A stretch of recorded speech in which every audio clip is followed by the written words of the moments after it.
नमस्कार मित्रांनो, मी विशाल Deore. Konkan coastal राईडच्या episode 9 मध्ये मी तुमचं स्वागत करतो. सुवर्णदुर्ग बघून पुन्हा हरणे किनारी आलो. किनाऱ्यावर असलेले त्याचे उपदुर्ग गोवागड, फतेहगड आणि कनकदुर्ग फिरत कोकणात घालवलेली ही एक रम्य सांज. संध्याकाळ होताच मासेमारीसाठी गेलेल्या बोटी बंदरात परतलेल्या. हरणे बंदरातील प्रसिद्ध मासेमारी लिलावही आज तुम्हाला अनुभवायला मिळणार आहे.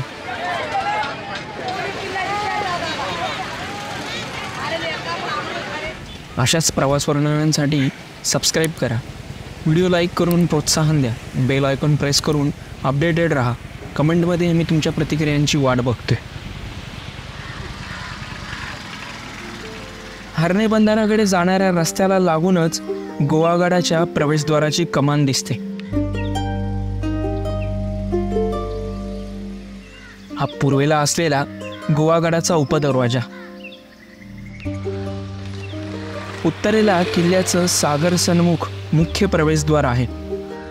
ते जांभा खडक्याच्या चिरांनी बंद केलं गेलेलं आहे. किल्ल्याच्या बाहेरच्या बाजूने सागरालगतच्या कातळावरून तिथं जाता येतं. द्वाराच्या चौथऱ्यावर वाघाची आकृती आणि दुर्मिळ गंड भेरुडाचं शिल्प आहे.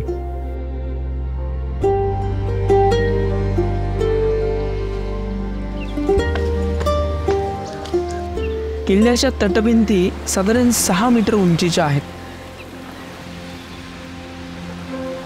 वरून समोर सागरात मनोहारी सुवर्णदुर्ग दिसतो.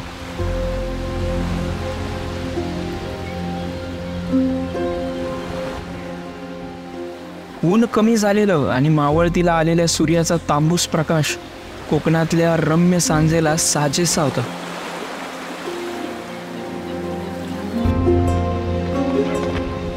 पश्चिमेकडील तटबंदीवरून मी बालेकिल्ल्याच्या टेकडीवर आलो.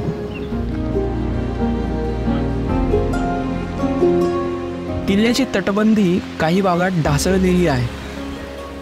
किल्ल्याचा दक्षिण भाग समुद्रापेक्षा 50 फूट उंच आहे. समोर फतेहगड आणि पलीकडे कनकदुर्ग दिसतो.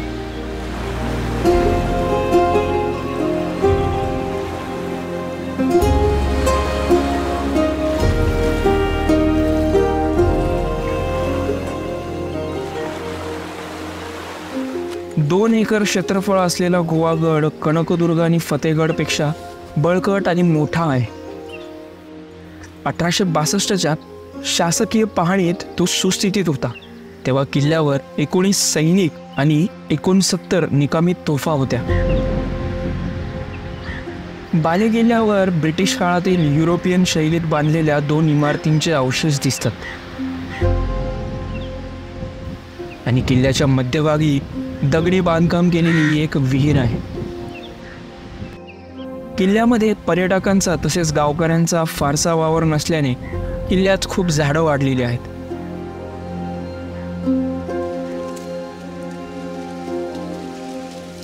हरणे बंदर बघायला आलेले पर्यटक सुवर्णदुर्गाला झुकतं माप देतात आणि फार थोडके लोक गोवागडावर येतात. उंचावट्यावरून खाली उतरलो आणि पुन्हा बंदराकडे आलो.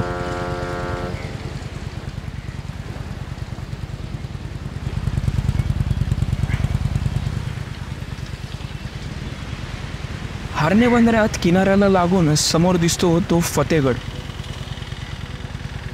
इथं आता दाटीवाटीने बांधलेली कोळी बांधवांची घरं आहेत. त्या गड अवशेष अस्तित्वात नाहीत.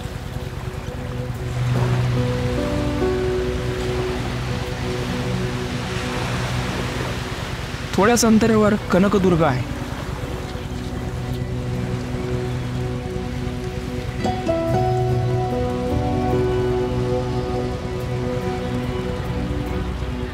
तीन बाजूने सागरी किनाऱ्याने वेढलेल्या अर्धा एकर क्षेत्रफळ असलेल्या या किल्ल्यात काही खोदीव हौद आहेत. वर असलेला लाईट हाऊस ही किल्ल्याचं सर्वोच्च टोक.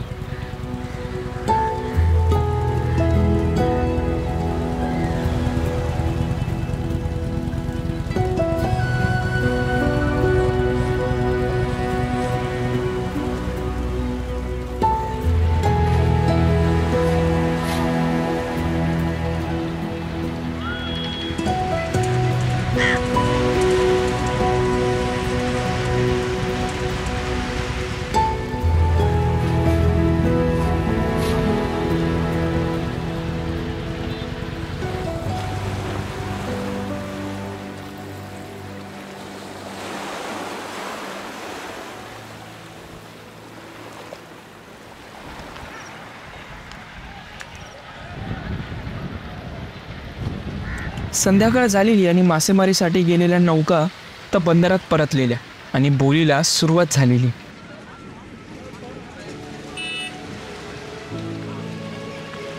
हरणे, दाभोळ, वेळदूर, नवनगर, अगदी रत्नागिरी ते बाणकोट परिसरातील नौका फ्रेश मासे विक्रीसाठी इथं दाखल होतात.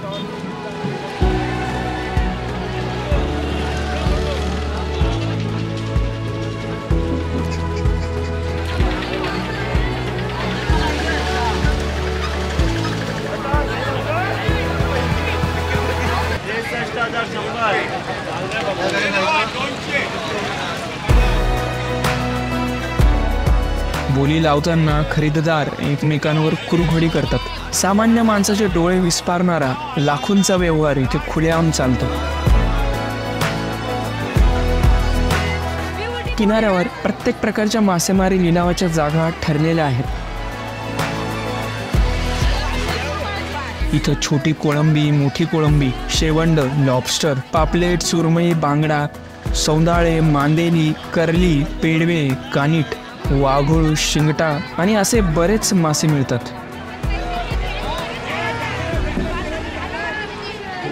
व्यापारी, दर्दी, खवय्ये, हॉटेल्स मालक सर्वांचंच इथं चाचपडणं चालू असतं.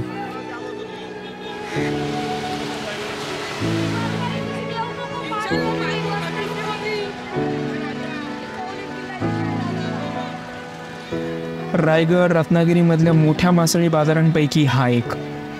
दापोलीला आलात तर इथं येऊन संध्याकाळचा लिलाव नक्कीच बघा.